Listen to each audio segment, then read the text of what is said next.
Dieu va faire en sorte qu'à travers ta prière, des hommes peuvent revenir à la repentance et rentrer à nouveau dans le plan de Dieu.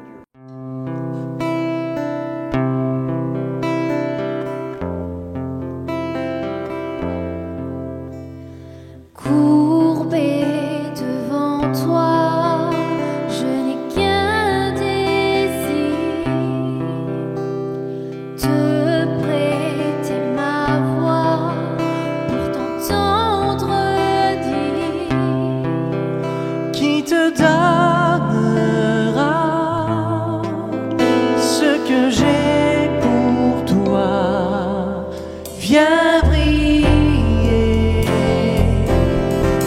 éclatant dans ta gloire, révéler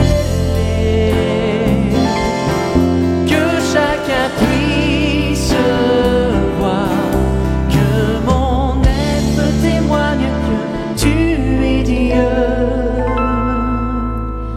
marchant dans tes pas, je n'ai qu'un désir, utilise-moi afin de bâtir Ce royaume qui ne passera jamais, viens briller, éclatant dans ta gloire, révéler que chacun puisse voir, que mon être témoigne que tu es Dieu, que ma bouche déclare que tu es Dieu.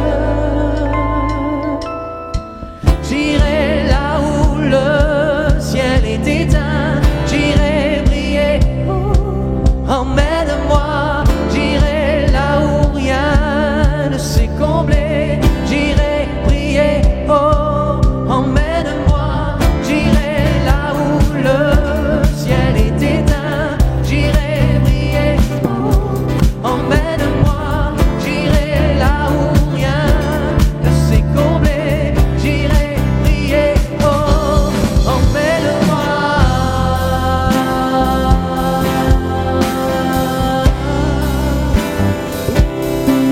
Viens briller, éclatant dans ta gloire, révéler que chacun puisse voir, que mon être témoigne que tu es Dieu, que ma bouche déclare que tu es Dieu.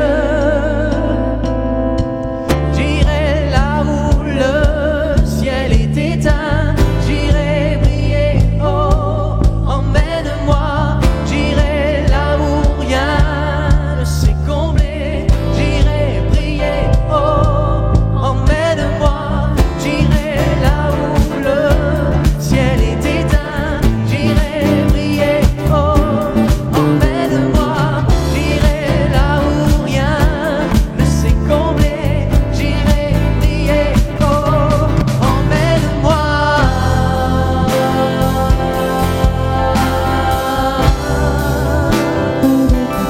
Emmène-moi.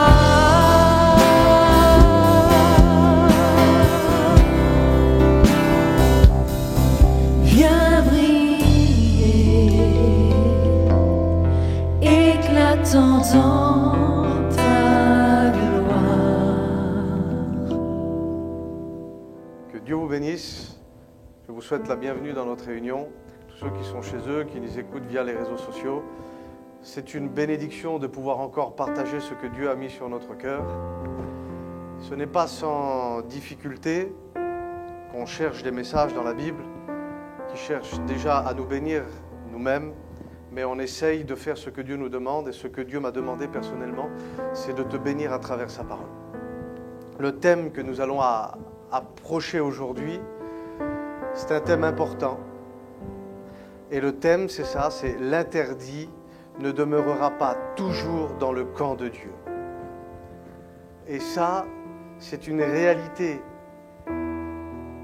qui guette nos églises. L'ennemi est là, sous toute forme de convoitise, toute forme d'attirance, toute forme d'incompréhension. Et il essaye d'infiltrer nos églises pour semer la zizanie, pour faire en sorte que les foyers soient cassés, pour faire en sorte que ta vie soit bloquée, parce qu'il y a des personnes qui sont tellement dans l'attente du Seigneur à travers son retour. Il y a des personnes qui ont perdu des membres de leur famille et leur salut ne sera plus touché parce qu'ils sont tellement dans l'attente de revoir ceux qui les ont devancés que l'ennemi ne pourra plus toucher à ça. Mais il peut bloquer ta vie à travers des faux raisonnements, à travers de fausses croyances. Mais je bénis le Seigneur qu'à travers ce que nous allons vivre ensemble aujourd'hui, tes idées vont changer. Le plan de l'ennemi va être cassé et ta bénédiction va atterrir sur ta vie. Que Dieu vous bénisse.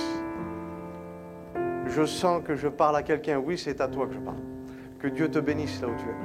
Que tu sois dans ta caravane, que tu sois dans ta maison, dans ton appartement, que tu sois dans une voiture, en train d'écouter cette réunion avec ton téléphone. Oui, c'est à toi que je parle aussi. On va parler d'un homme qui s'appelle Akan.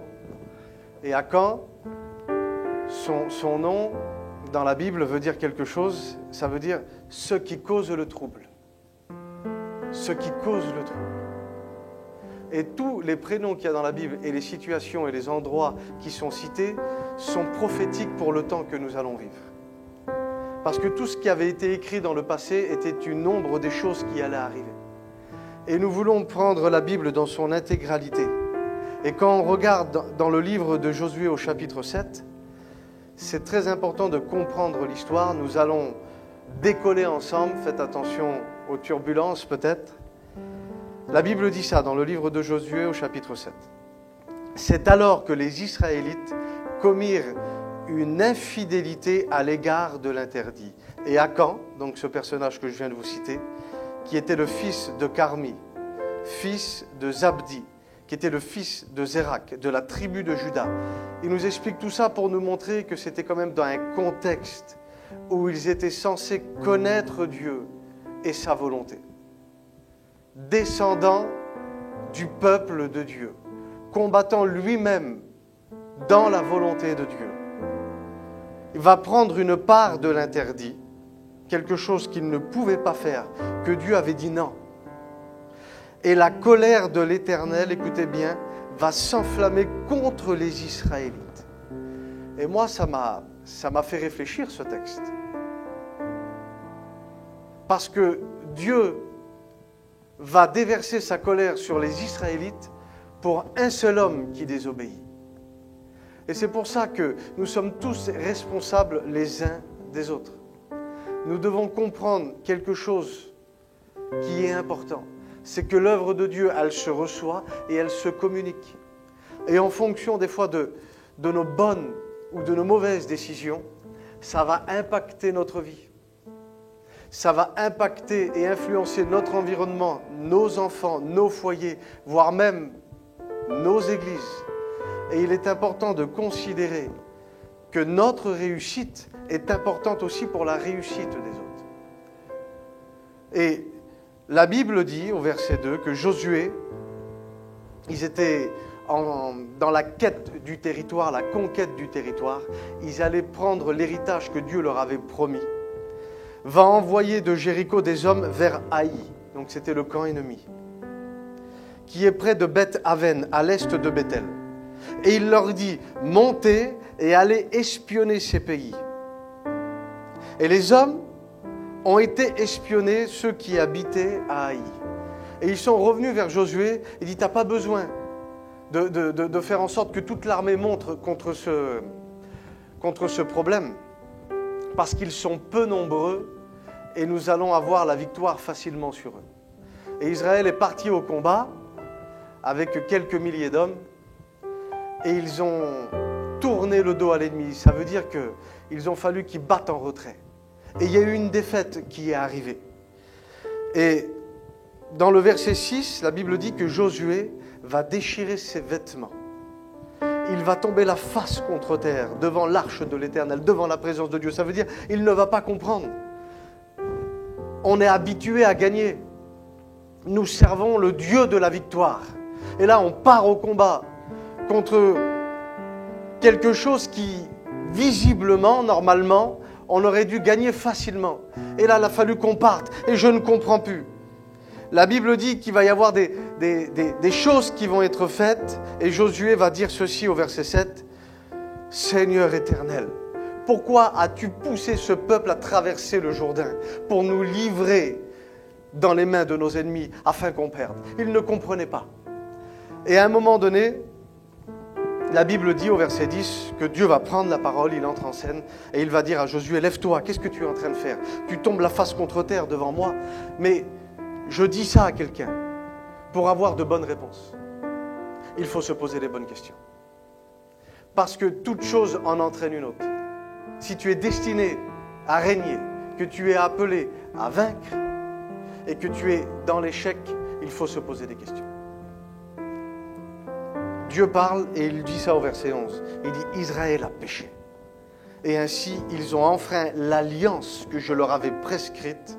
Oui, ils ont pris une part de l'interdit. Ce qui cause le trouble a été chercher quelque chose dans le camp ennemi et il l'a ramené ici. Vous n'aviez pas le droit de faire ça. Et à cause de sa désobéissance, vous allez en porter tous les conséquences. » Et il dit à cause de ça, ça va être difficile pour vous de remporter des victoires à nouveau sur vos ennemis. Mais il dit, je te donne une solution. Il dit, tu sais ce que tu vas faire? Il dit, tu vas consulter tout le peuple et tu vas leur dire que un après l'autre, ils passent devant moi. Vous savez, j'aimerais te dire ça, c'est qu'un point noir sur un drap noir dans le noir, eh bien Dieu le voit. Tu ne peux rien cacher à Dieu. Tu ne peux rien cacher à Dieu. Et au verset 17, la Bible dit que Josué va entendre la parole de Dieu et il va obéir. Et il va faire approcher les clans de Juda. Il va désigner le clan de Zérak. Et il va faire approcher le clan de Zérak par chef. Zabdi fut désigné. Et il fit approcher les chefs de famille. Et voici que Akan arrive devant Josué. Et il a été désigné. Dieu l'a désigné. Dieu a montré qui avait fait rentrer l'interdit en Israël. Et Josué va prendre la parole et il va dire à Akan, mon fils, donne la gloire à l'Éternel, au Dieu d'Israël, et rends-lui hommage. Mais il dit, je t'en conjure, je t'en supplie, déclare-moi ce que tu as fait et ne me mens pas, ne me le cache pas. Et Akan va répondre à Josué. Et il va dire, c'est vrai, c'est moi qui ai péché contre l'Éternel, le Dieu d'Israël. Et il dit, je vais te dire en détail ce que j'ai fait.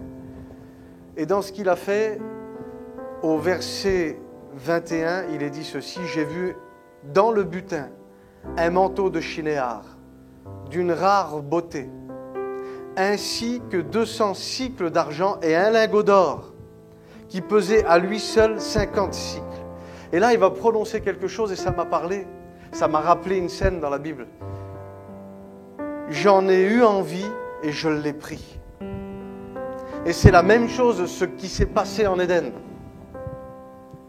Ils ont vu que l'arbre était bon à manger.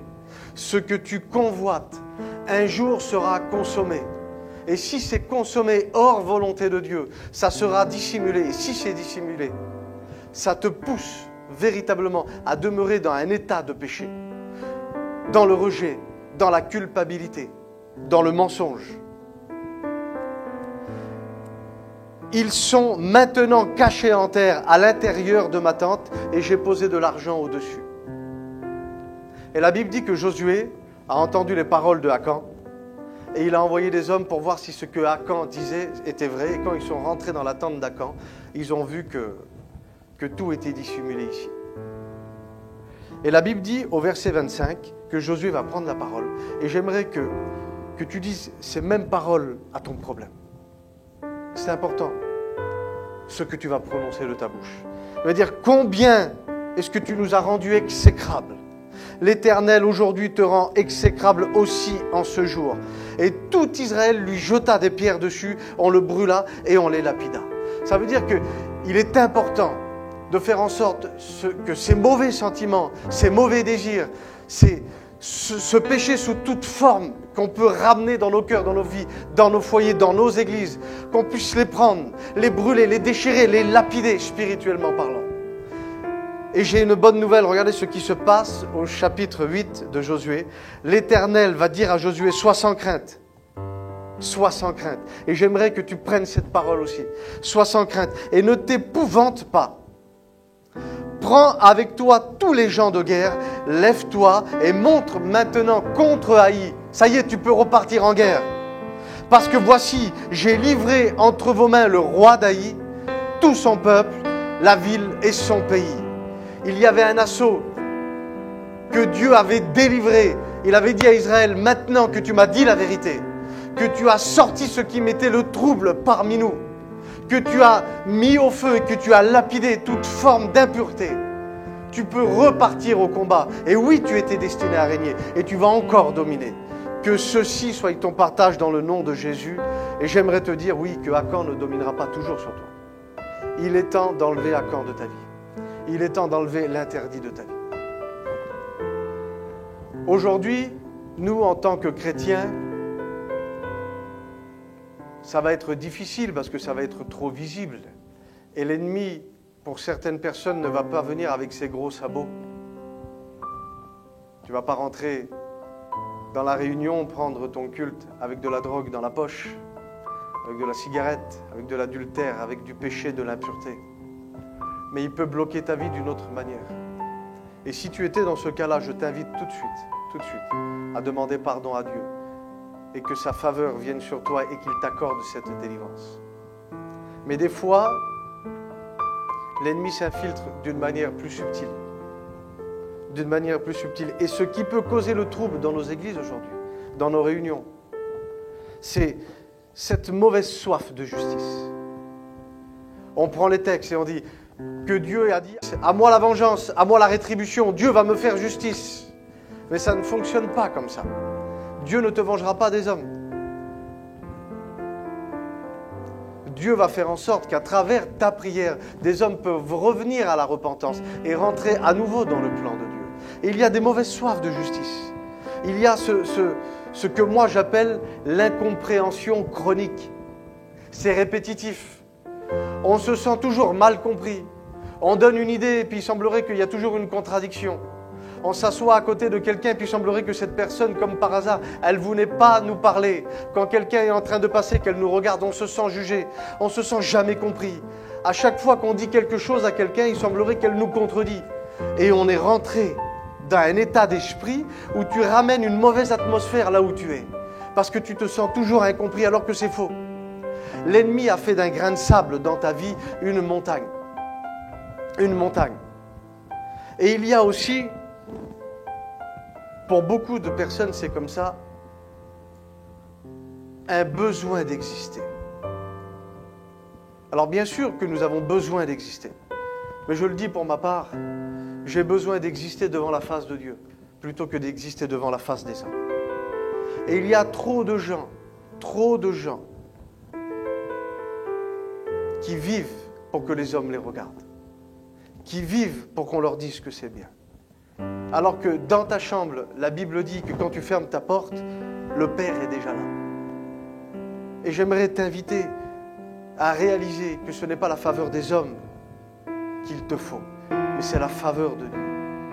Et ensuite, dans ce processus, il peut y avoir, si c'est la volonté de Dieu, une élévation pour ta vie dans certains domaines. Et ça, tu dois le comprendre.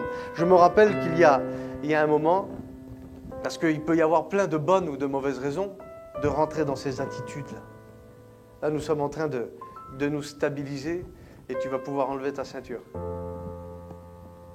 Il y a un moment, j'avais fait un message et ce message, c'était « Voici 7 bonnes raisons que l'apôtre Pierre aurait eu de ne pas être un chrétien. » Et j'avais expliqué les bonnes raisons que Pierre aurait eu de ne pas être un chrétien. Et puis on peut se trouver toujours de bonnes ou de mauvaises excuses. Et ensuite, j'avais développé sur 7 bonnes raisons que Pierre avait bien fait, oui, d'être un chrétien. Et aujourd'hui, tous les sentiments qui nous guettent, il faut que tu comprennes une chose. C'est que oui, nous sommes des chrétiens. Et on ne s'appartient plus. Il y a un nouveau locataire ici, et de qualité, qui s'appelle le Saint-Esprit. Et nous voulons, et je veux, que tu l'honores à travers ton obéissance, à travers ta repentance. Et je voudrais qu'on lise quelque chose qui se trouve dans l'Épître aux Hébreux, au chapitre 12 et à partir du verset 3. Ça va, tu me suis? Si tu me suis là où tu es, tu dis Amen. Dis Amen plus fort, je ne t'entends pas. Ça va. Chapitre 12 et au verset 3. Considérez en effet celui qui a enduré de la part des pécheurs une telle opposition contre sa personne. Il est question du Christ. Afin que vous ne vous fatiguiez pas avec une âme qui est découragée. Christ a tout supporté pour toi. Il a tout porté pour toi. Et il les a emmenés jusqu'à la croix pour que tous ces mauvais sentiments meurent, mais de manière définitive. Et pour que tu puisses vivre ce que la Bible appelle la joie qui découle, alléluia, du salut. Verset 4, il dit, « Vous n'avez pas encore résisté jusqu'au sang en combattant contre le péché.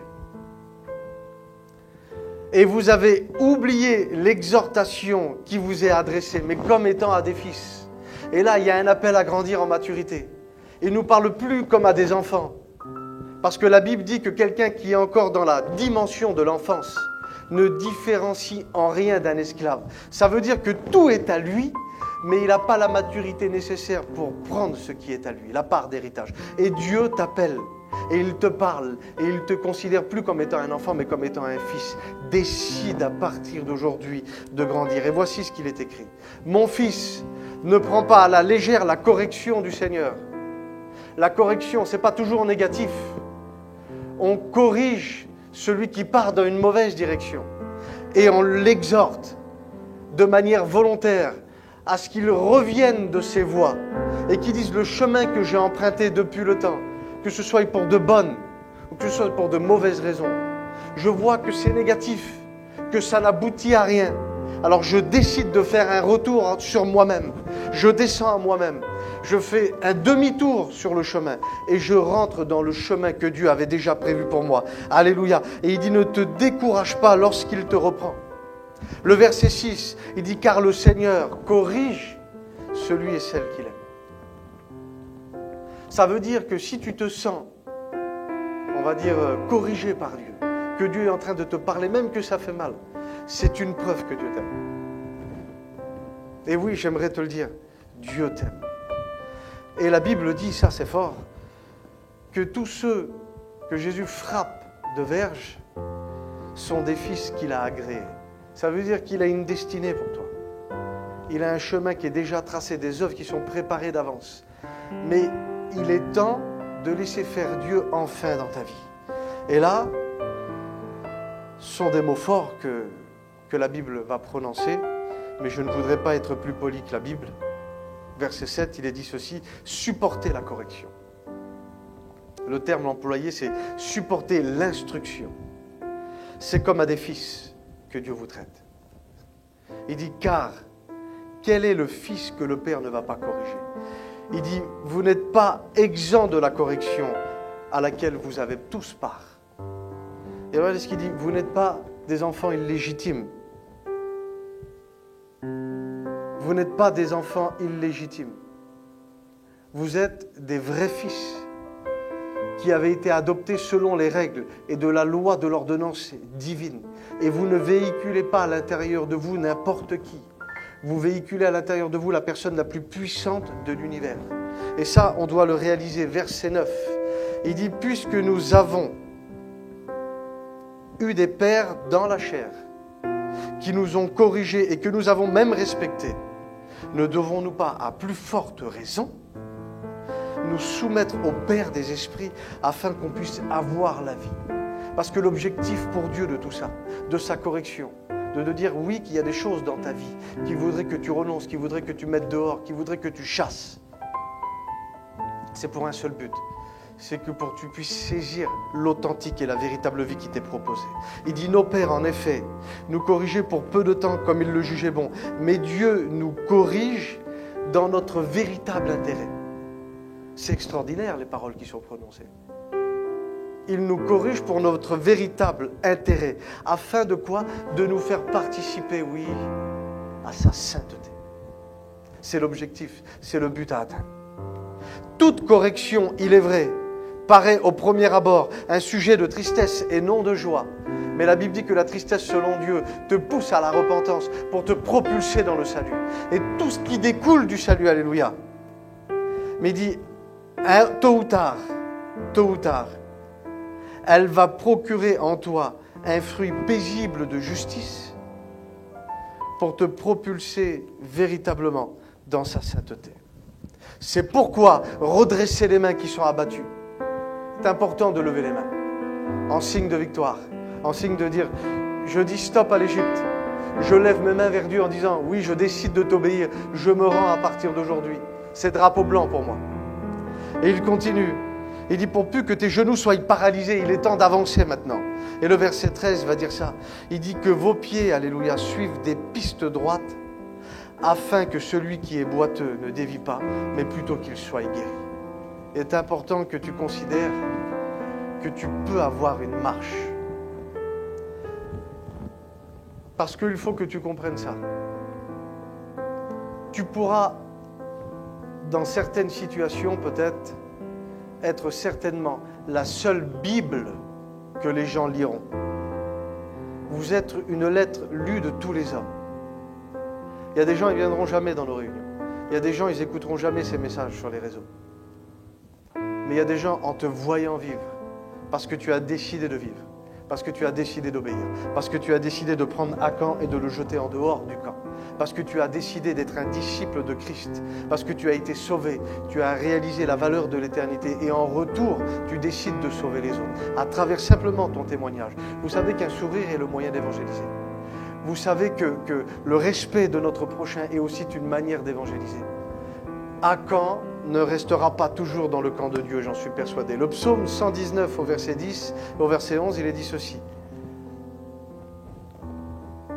Il dit, je te cherche de tout mon cœur. Et c'est l'exhortation d'aujourd'hui.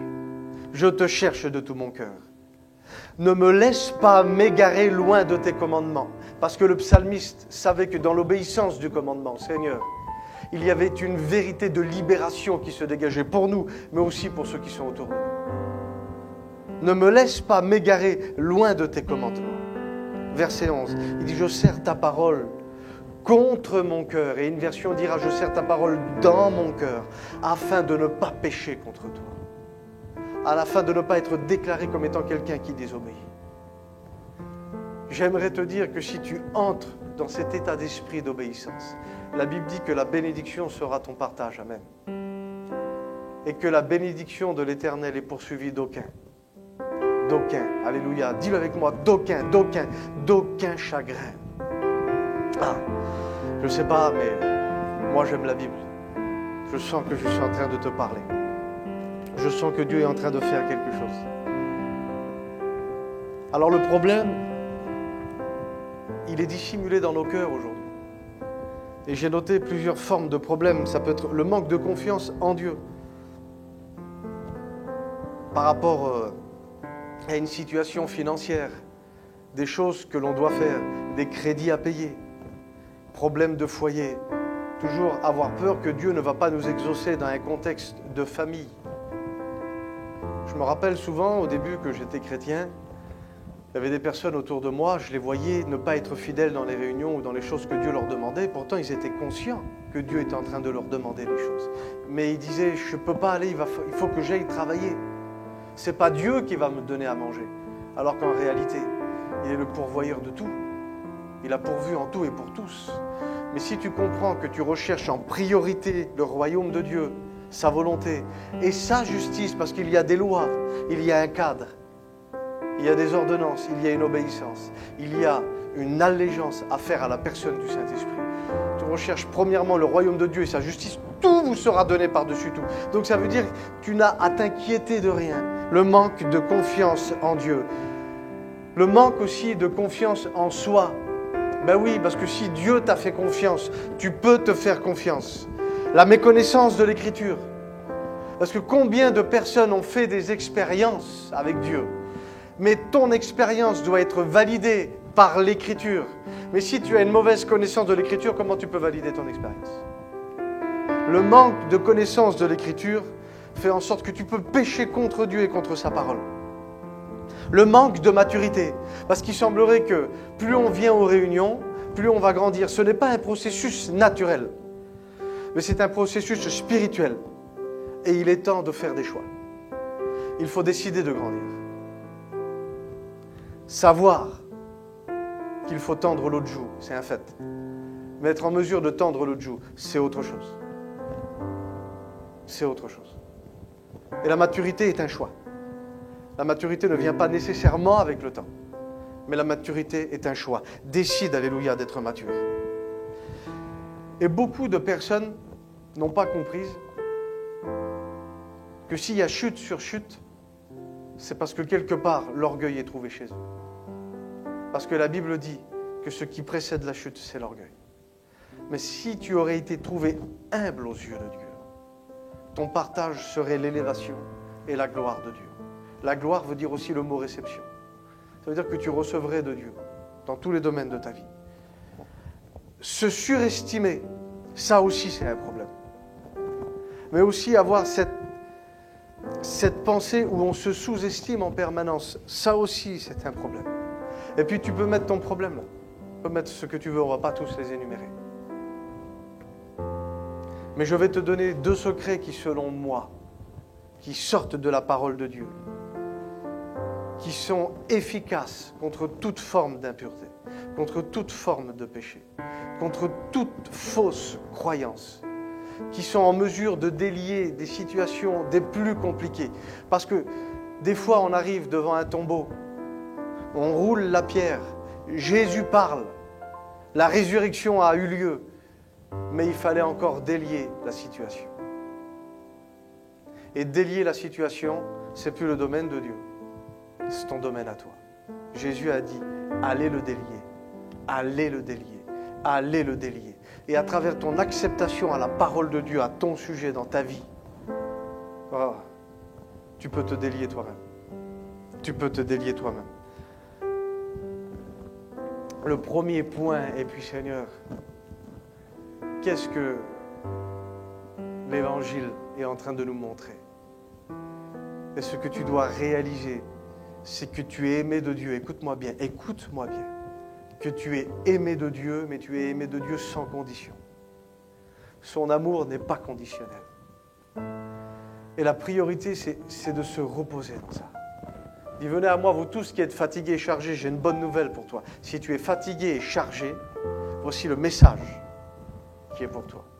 C'est que Dieu t'aime d'une manière inconditionnelle. Et le livre de Jérémie au chapitre 31 et au verset 3, il est dit ça. Et c'est Dieu qui parle. Il dit, je t'aime d'un amour éternel. Je ne sais pas si tu réalises, dis amen si tu réalises. Je t'aime d'un amour éternel, Seigneur. Sans commencement et sans fin. Dieu t'aime d'un amour éternel. Ça veut dire qu'avant que tu naisses physiquement sur la terre, Dieu t'aimait déjà.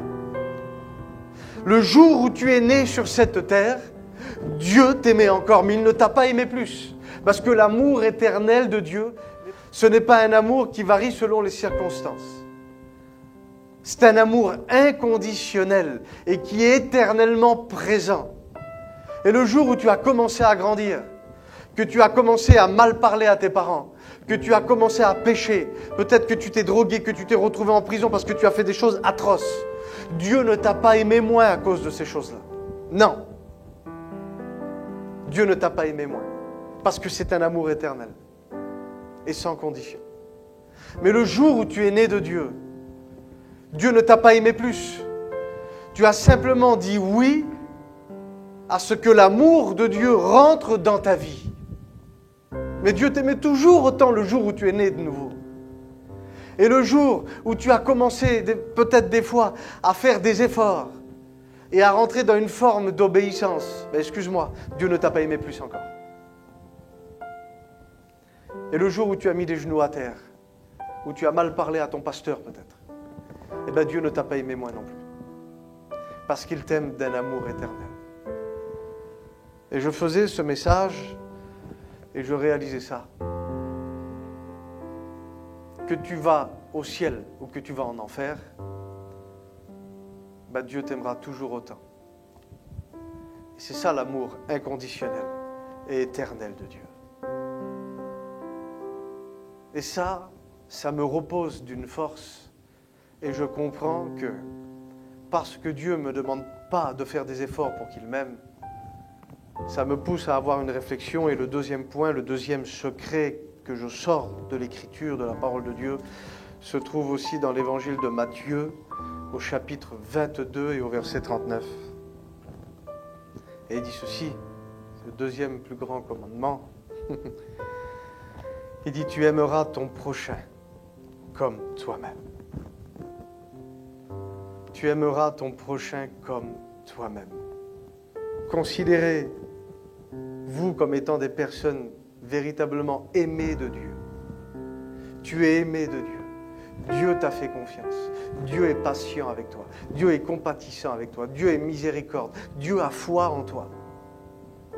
Christ est mort sur une croix pour te prouver son amour, l'amour de Dieu sur toi, mais aussi parce qu'il te faisait confiance pour les choses que tu avais à accomplir sur cette terre. C'est important. Tu aimeras ton prochain comme toi-même. Mais tu vas me dire, c'est difficile. J'ai du mal à faire du bien autour de moi. Je fais toujours de la pagaille. Parce qu'en réalité, avant d'être centré sur son prochain, il faut que tu sois centré sur toi-même là. Et je vais t'expliquer. Je vais t'expliquer. Comment tu veux aimer ton prochain si tu n'arrives pas d'abord à t'aimer toi-même?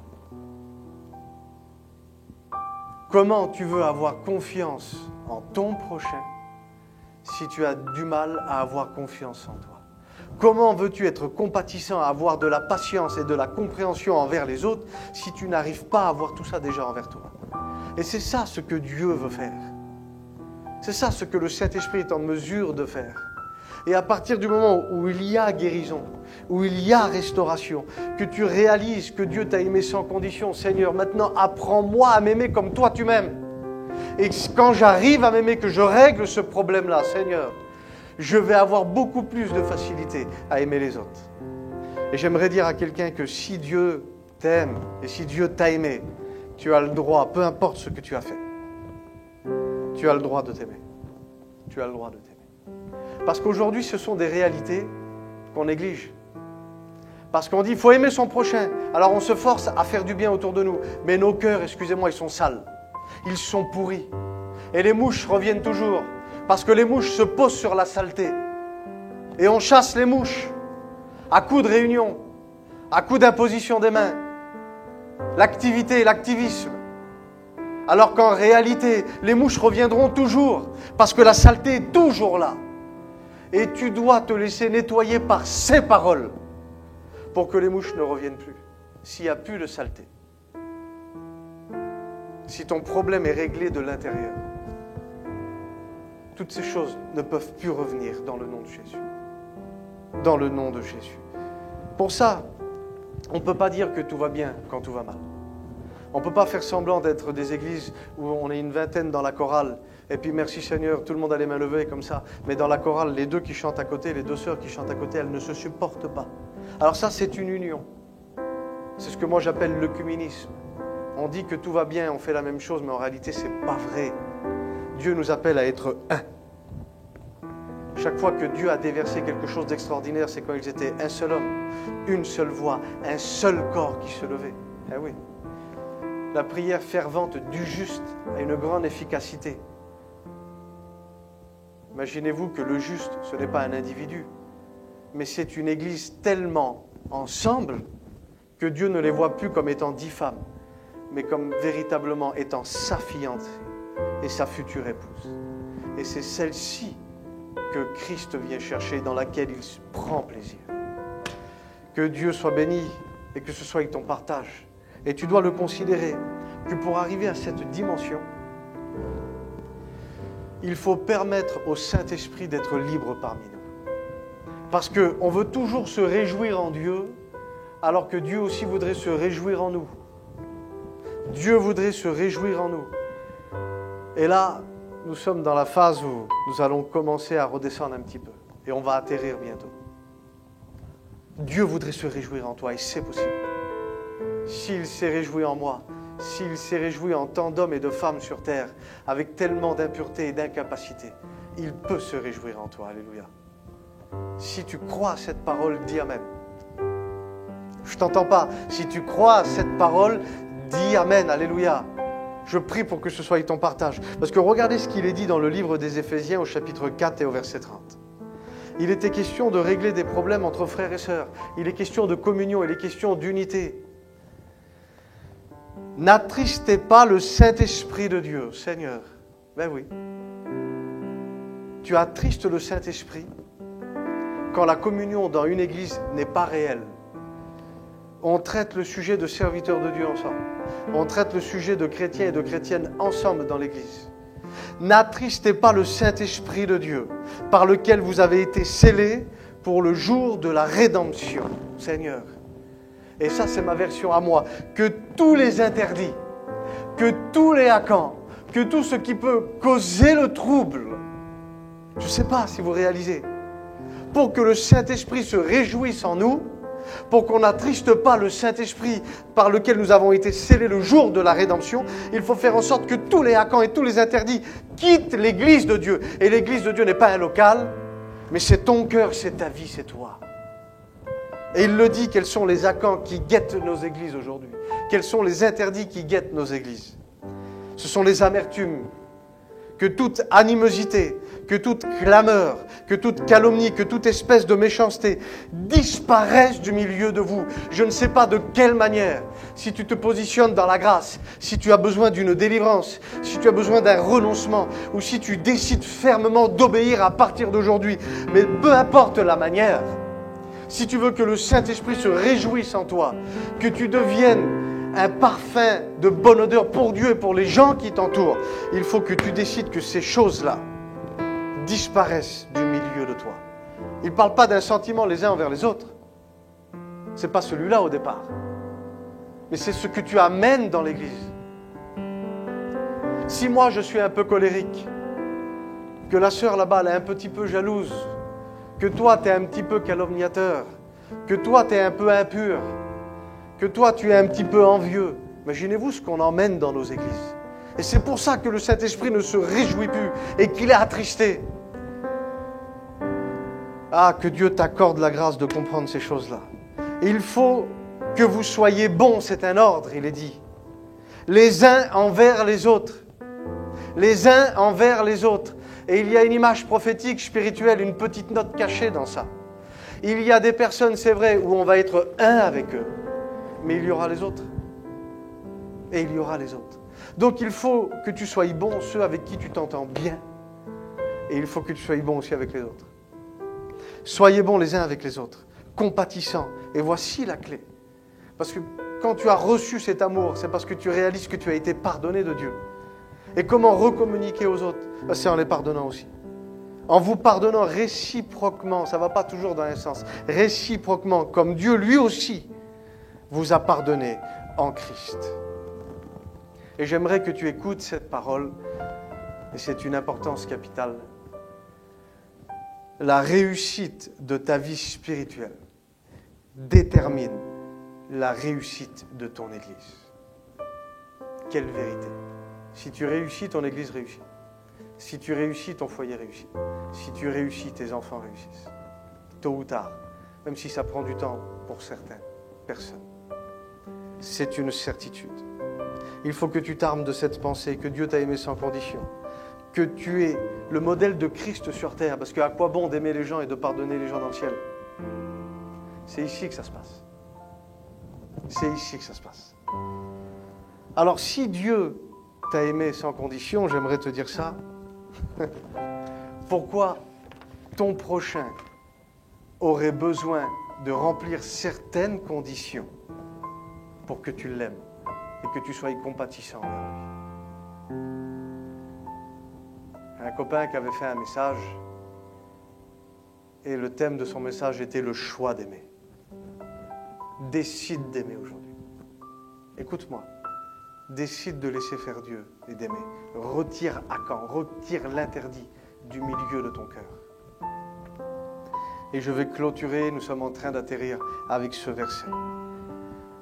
L'évangile de Jean, chapitre 13, versets 34 et 35, il nous est dit ceci. Je vous donne un commandement nouveau. Et c'était quelque chose qui n'était pas habitué à écouter.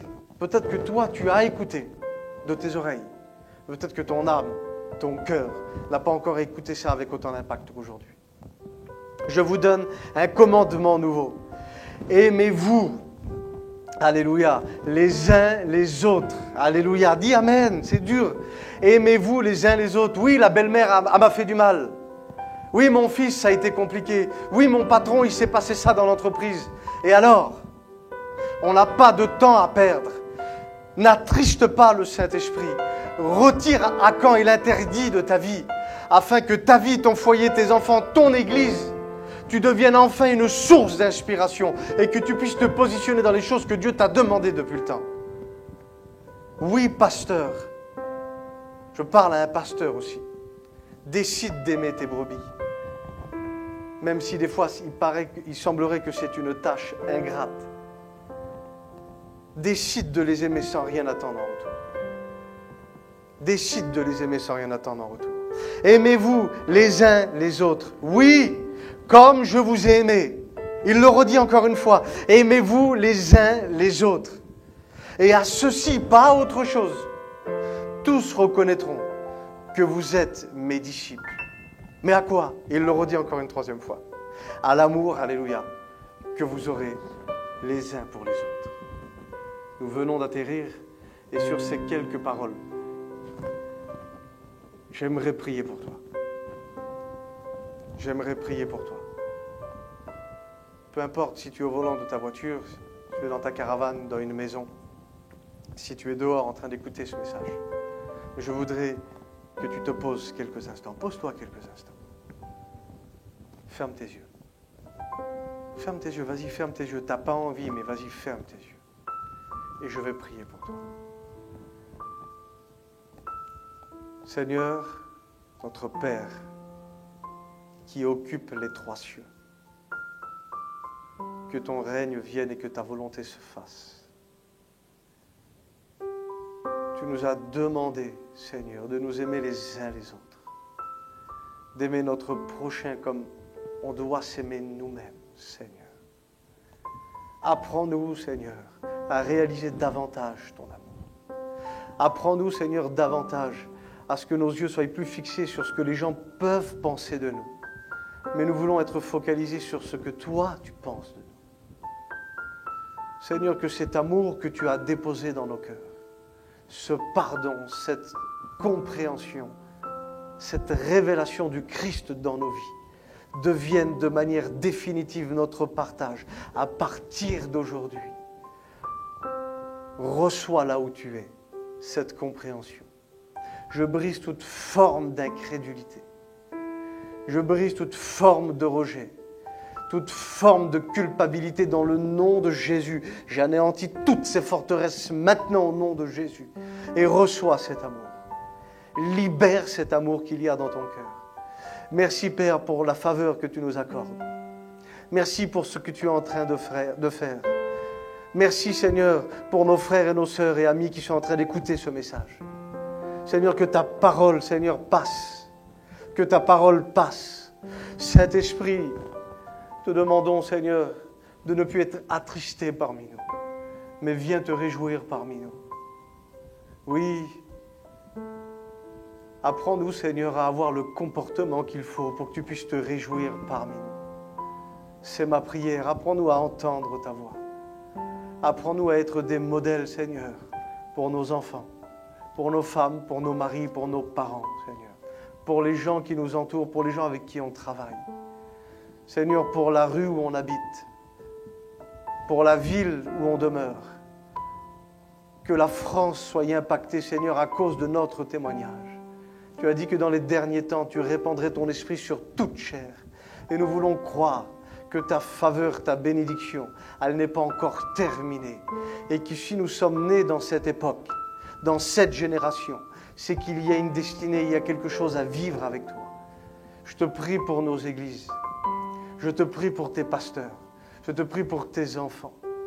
Oui, accorde-nous cette révélation de Christ encore plus, Seigneur. Merci pour toute forme de souffrance. Merci pour toute forme d'allègement. Et merci aussi pour toute forme d'élévation que tu permets dans nos vies. Que Dieu vous bénisse et qu'il vous garde et que vous soyez scellés par ses paroles dans le nom de Jésus.